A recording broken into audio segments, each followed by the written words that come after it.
procession, and we can see the start of that procession now coming along Broad Street there. Let's just have a little listen into them.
As we see purple flowers, the name Ozzy in flowers next to the coffin as it's going through the streets. People are cheering and clapping, making rock signs, holding up their cameras just to mark this moment, to capture this moment, throwing some flowers at the hearse as it goes past. People clapping there, you can see in the centre of Birmingham. It's left Villa Park, the scene of that huge gig just a few weeks ago, which was billed, sadly, as a farewell gig, although nobody knew, of course, what was to come. But that was the Villa Park it started off at. We've seen it go through Aston, which was where Ozzy Osbourne's childhood home was, and it's making its way to Black Sabbath Bridge, where so many floral tributes await, and we understand the family's going to get out and look at them.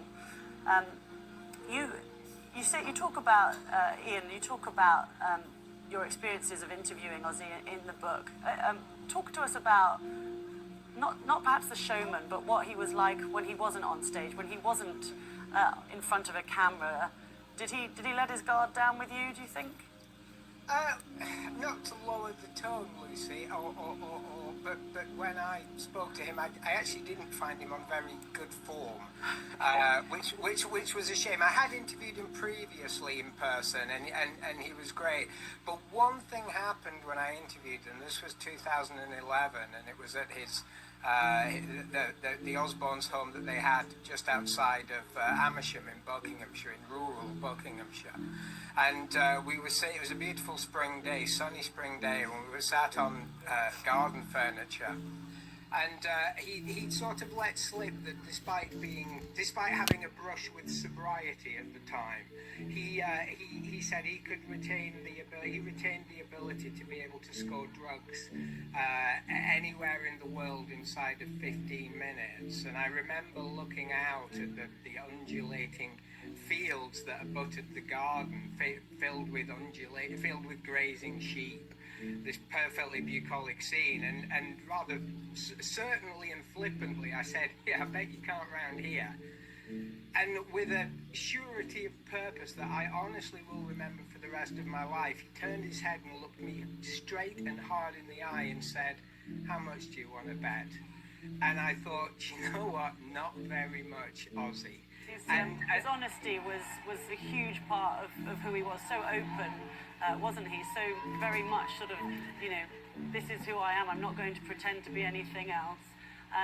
We are, that charisma, that sort of chaotic life, but that huge personality is what has drawn so many people to him over the years, and has brought so many people, as we can see today in Birmingham, brought them to the streets to come and see this very public sort of moment of appreciation for him. People have been throwing flowers at the hearse as it goes past. People are cheering, they're shouting Ozzy, Ozzy, Ozzy, and clapping. You can see they are responding to that call that he made before he died a long while ago, saying that he didn't want his funeral to be a mope fest. He wanted it to be a celebration. Let's listen.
crowd. They've been shouting her name, saying, "We love you, Sharon." Been chanting Ozzy's name, Ozzy, Ozzy, Ozzy, as the hearse arrived. There with her daughter and her son, having a look at all of those huge number of tributes that have been laid there over the past 8 days. People getting their phones out to capture the moment, but a lovely moment for the fans, I suppose, for them to see the cortege stop here and recognise the fact that they've all been there to pay their tribute. So many thousands of people in the centre of Birmingham today to pay their respects. Seeing the Lord Mayor of Birmingham standing in front of the tributes as well.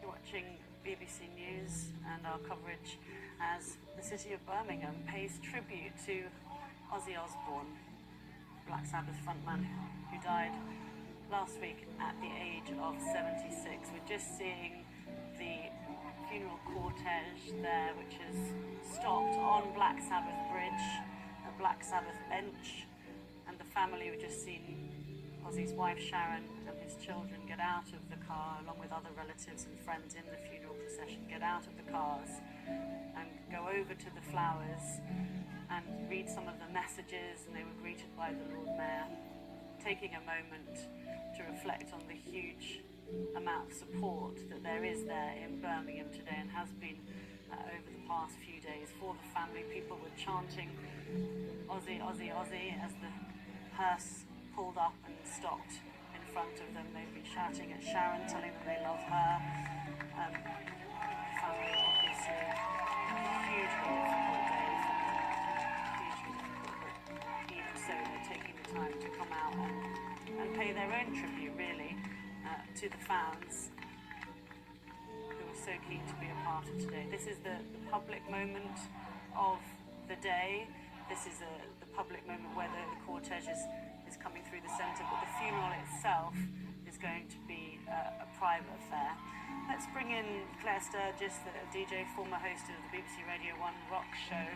And Claire, as we were saying, it's such a hard day for the family, such a hard day for the fans as well, but lovely that the family has taken this moment to share it with them. Absolutely, that was tough to watch, I won't lie.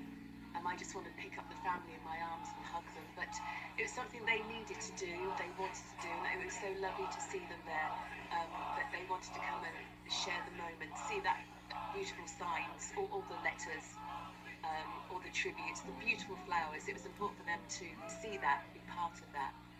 And wonderful for the fans as well. Just looking at the fans as well, what really strikes me is the age range. Yes. All ages, from young to old. But there will be some there who only know Ozzy Osbourne from reality TV, won't there? I mean, there'll be some that may not be too bothered about him being the pioneer of heavy metal. They know him as this crazy dad that had this life on TV. They know him as one of Birmingham's finest. They know him as one of their own, who was a star on the telly, being funny on the Osbournes. But yeah, it goes back so much further. You can see, a lot of older people there who have brought their children and their grandchildren, and the emotion is. I know Ozzy didn't want us moping around, but I certainly shed a tear. I won't lie. It's heartbreaking, but I'm very mindful. I do want to celebrate Ozzy as well, but seeing the family there, that caught me. Well, that's what he wanted. He wanted a celebration, didn't he? He said he didn't want a moat fest. He wanted a celebration. Yes. He also talked in the past about, how he didn't really expect to live this long, did he? He's had, hard times. He had a quad bike accident when his heart stopped, and the like. Yes. A life well lived, you could say. Let's just have a listen, because the cortege is just moving away from Black Sabbath Bridge. Let's just listen into the cheers.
seeing earlier the Boston brass band leading that procession.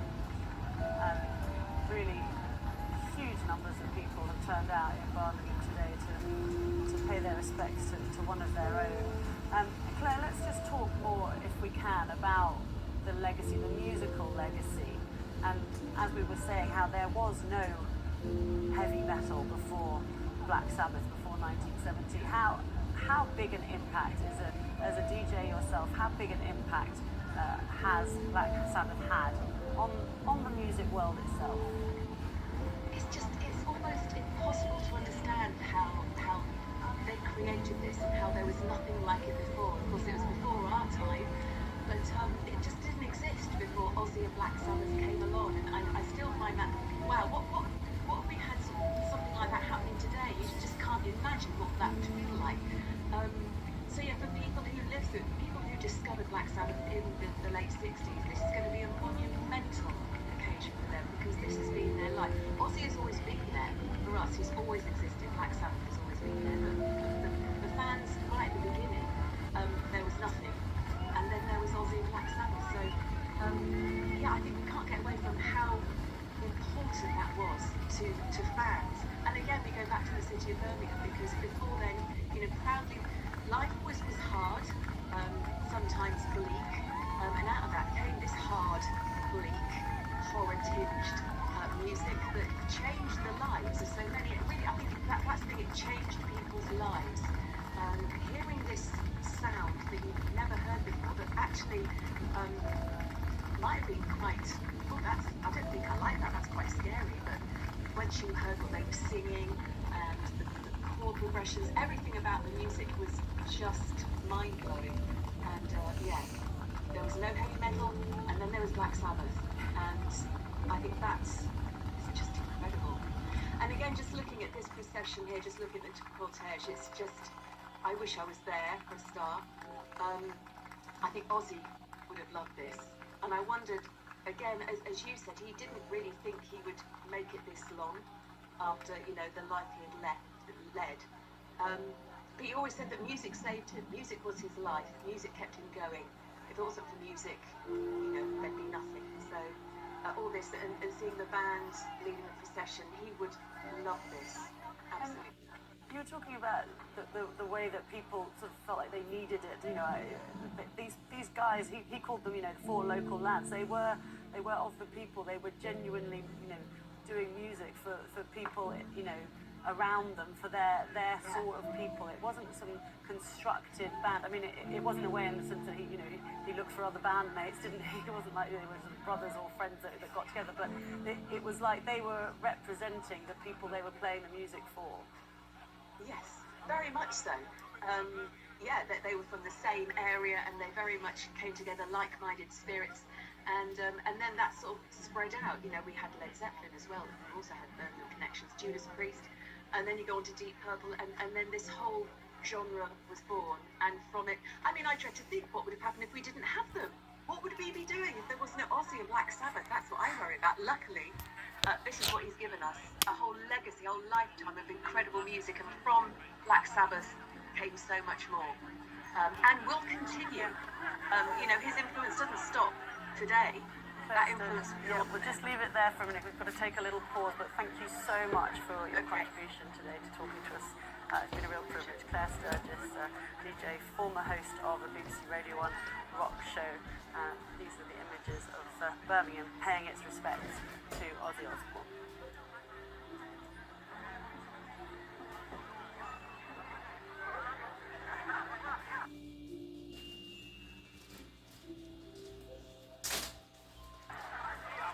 You're watching BBC News. We're following that cortege as it's making its way through Birmingham city centre.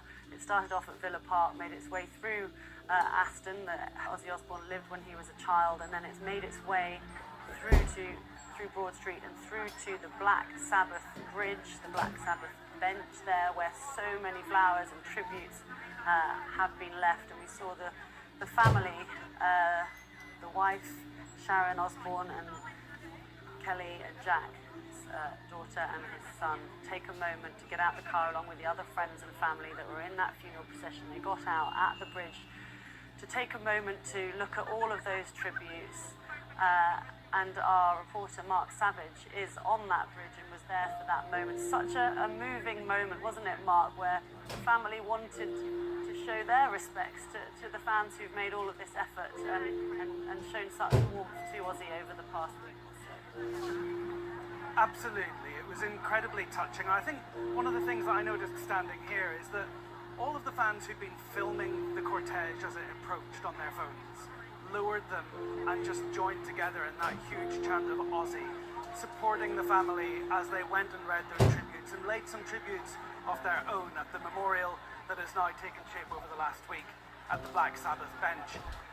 It wasn't quiet by any stretch of the imagination, but that isn't what Ozzy would have wanted. Before he died, he said he didn't care what happened at his funeral as long as it wasn't depressing, and I really did get the feeling that this was a moment where everybody was there to support the family, to buoy them up at this incredibly somber and emotional time.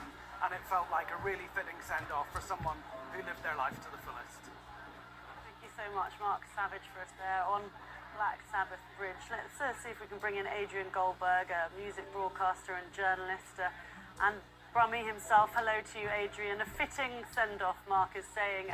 He didn't want a moat fest, Ozzy, did he?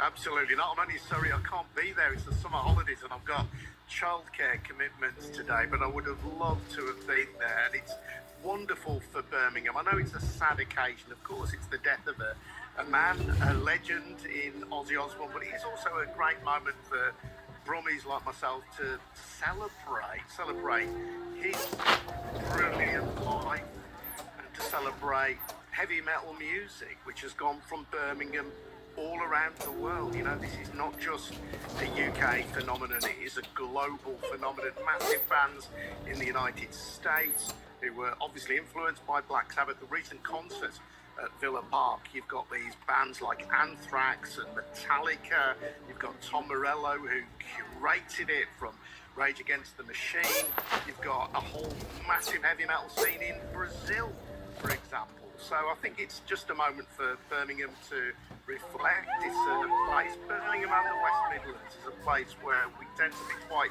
self-deprecating, quite down on ourselves, and don't perhaps quite appreciate what we've got. But I think that Black Sabbath, Ozzy Osbourne in particular, have given the world a genre of music, and it's not many places that can say that. And as you've been reflecting, what a fantastic character. That farewell gig at Villa Park just a few weeks ago, 40,000 people in, ticket prices were enormous, and a few complaints about that. It wasn't a cheap gig, but look at where the money went. It went to places like Birmingham Children's Hospital, it went to places like Acorns Children's Hospice in Birmingham, and Ozzy Osbourne, and to be fair, the rest of his band, rather than trousering that money themselves, decided to give something back to the community that they came from. And I think that is a real tribute and a lasting legacy, as well as the music, that Ozzy Osbourne is going to leave behind. And how lovely that so many fans got that just a few weeks ago. I mean, nobody knew that it was going to be, so soon after that he passed away, but it was billed as a farewell gig, wasn't it? But so amazing that so many people got that chance to travel from all over the world, so many of them, didn't they, to come and see it. To have that chance to sort of be there as they were so very recently, they must feel very privileged.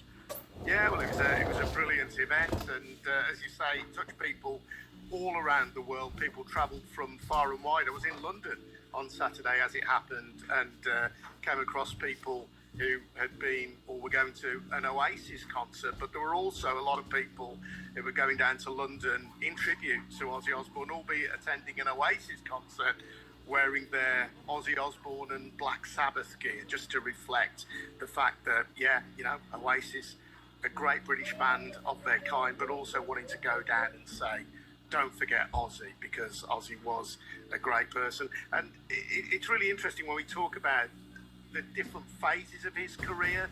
Clearly he became a soap star, reality show star rather, a celebrity for the TV show The Osbournes, and a bit of a comic character, I suppose it's fair to say, as a result of The Osbournes. But if you listen to the power of the music, on my radio show, I do a music show on a station called Brum Radio in Birmingham.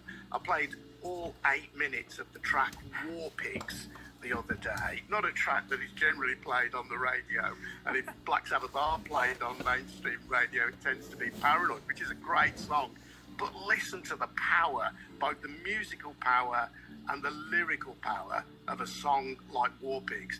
That was released in 1970, 55 years ago. It is astonishing to think that it can still be played today and still have that incredible resonance and that power and that relevance as well. Yeah, we're just looking at the moment. They've just allowed the fans to walk out away from the barriers that they were being held behind when the cortege was passing, and they're letting the fans go and have a look at all of the floral tributes themselves, and everyone's rushing to take pictures and have a look themselves. We can also show you the moment that the cortege stopped. This is the moment where the hearse stopped at the Black Sabbath bridge, and the family got out. As we were saying, Sharon Osbourne, his wife, there with her 2 children, leading the way, wanting to share the moment with the fans. She wanted to involve them in the day. It's going to be a private funeral later on, but they wanted to be a part of this with the fans, and they came over to have a look at all of those many tributes. And Sharon there laying her own floral tribute, and others there putting their floral tributes down among all the others that have been laid over the past 8 days. That sign in the background on the billboard saying Birmingham will always love you, with a picture of Ozzy Osbourne and a huge grin in the background there as his family take a look at those floral tributes before they got back in to the procession cars. And this is the scene now as they've cleared away, they've opened up the barriers so that the fans themselves can go and take a look and stand at what has become really a shrine to Ozzy Osbourne, that Black Sabbath bench on Black Sabbath Bridge, which has become this real focal point over the last few days. And Adrian, it's not just here in that area of Birmingham, is it? There's pointers to Ozzy Osbourne throughout the city, aren't there? I mean, you walk around and you really do feel it, haven't you? You've got the Ozzy the Bull at New Street Station, haven't you? You've got the Black Sabbath mural, haven't you, on Navigation Street? And then there's the Crown Pub. Do you know about the Crown Pub? Want to talk to us about that? Oh, absolutely. And I think I think one of the things that I hope can come from Ozzy's death and from the recognition now of the legacy of Black Sabbath is that venues like the Crown Pub, which is where Black Sabbath in their pre-Sabbath days, when they were a band called Earth, used to play. And they used to play in this magnificent pub, which is on Station Street. If anybody's passing through Birmingham New Street Station, they can just pop out one of the exits and look at this brilliant 19th century pub. And it's part of a beautiful row of buildings in Birmingham, which includes a really old cinema, what was Britain's oldest working cinema for a time, the Electric Cinema. And unfortunately, much of that run now has been bought up in the case of the Crown Pub where Ozzy started out. That is now owned, I think, by Japanese investors who show no interest whatsoever in developing the pub. It's simply boarded up, and it could be a great venue for live music. As I say, it's a fantastic location right next to New Street Station, and there is a local campaign to try and pressure the property owner there to bring it back into use. I think there are real concerns, and I'm sure people who are familiar with city centres around the country will recognise this, that at some point the Crown Pub will be allowed to fall into some kind of disrepair, that might then give the owners the excuse to demolish it, and it might then be replaced by an anonymous bland block of flats. Now obviously people have got to have somewhere to live, but there are no shortage of bland apartment blocks in Birmingham. But how great it would be if the Crown Pub, which not only hosted on Osbourne and the rest of Black Sabbath in their early days, but was also the scene of a very important punk scene in the early 80s as well, some of which grew out of the heavy metal legacy. Wouldn't it be wonderful if that could be brought back into use, become a home for new and emerging bands in Birmingham and the West Midlands, so that there was this physical legacy in the city centre. As you say, Black Sabbath and Ozzy are